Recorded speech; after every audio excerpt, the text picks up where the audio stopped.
If you want to make more profits as an e-com brand, you need to be less reliant on paid ads and focus more on reconverting existing customers and customer retention. You need to send out email campaigns so frequently that your brand is in your customers' top of mind all the time, and whenever they're ready to purchase, they'll purchase for your brand specifically. I'm Michael, founder of Living, an agency helping e-com stores breaking through the 7-figure mark. And in this video, I'll show you exactly why e-com stores typically aren't sending enough email campaigns and how you can check if you're one of them. Now, before I jump into exactly how many email campaigns you should be sending, I want to go through the most typical things I hear when I mention that you should be sending out frequently. So this is the typical objections people have and why they aren't sending email campaigns. So number one is that they won't hurt the brand reputation. They think that sending out email campaigns frequently will hurt the brand reputation and they'll sort of just spam their customer base. Now, this is not true if you're good at email marketing. If you're good at email marketing and if you're sending out emails with a value-first approach, providing value to the list, people will actually love receiving your emails because they can browse through, you maybe have some beautiful designs, you're providing value to the list. Now, on the other hand, if you're bad at email marketing and you're just spamming your list with like annoying countdowns and awful designs, people won't appreciate your emails because you didn't put in the time, you didn't put in the effort, and in that case, you will actually hurt your brand reputation. But if you're good at email marketing, there's no way you'll hurt your brand reputation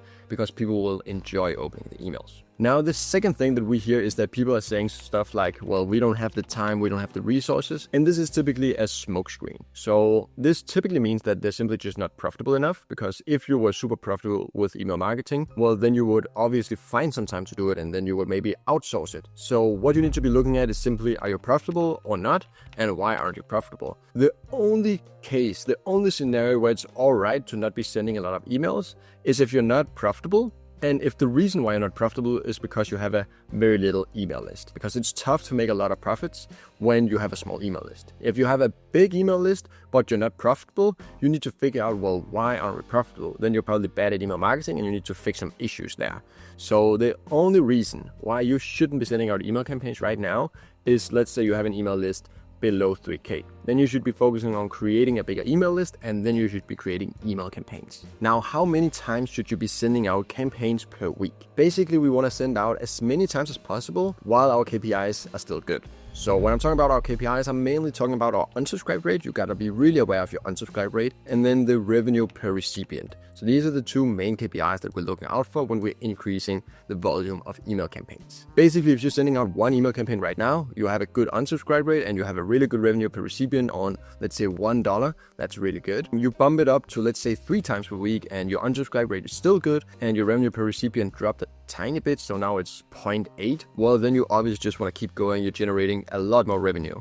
You want to just keep increasing and you want to keep looking at your unsubscribe rate and revenue per recipient. If at some point on your 5th email per week, let's say, your unsubscribe rate skyrockets and the revenue per recipient just drops a ton, well, then you maybe shouldn't be sending out the 5th per week. And obviously you also want to analyze, well, is there something wrong with the email campaign? Sometimes that can be the case, right? But you want to find like the golden spot here. Typically when we onboard a client, we start out by sending 3 times per week, because you can always send out 3 times per week is what we've experienced.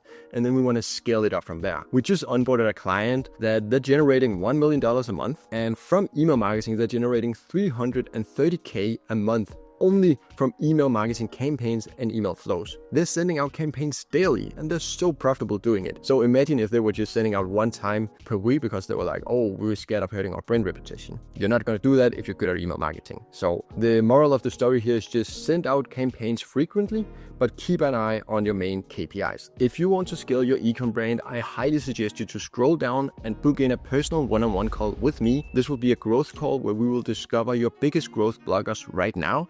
We'll just have a friendly chat, we'll analyze your business together, and I'll present you the biggest growth blockers. Then we will see if we can potentially help you scale and if we can start up a partnership. If you, on the other hand, are looking more to learn it yourself and become a really good digital marketer, then I suggest you to book in a call using the second link in the description.